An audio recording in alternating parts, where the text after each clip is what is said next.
kanina, cake yung ginawa ni ate. Ako naman gumawa. Guys, gumawa siya ng coke float.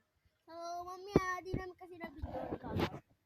Ang ginawa namin is, ayun o, kita niyo yung coke, tsaka yung Milo. Saan yung Milo? Ayun o.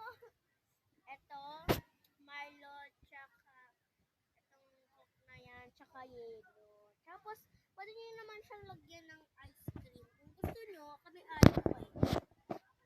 Inumin siya. Anong over mo?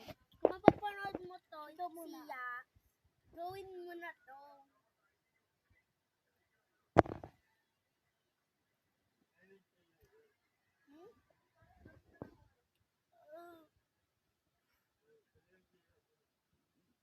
Pataya.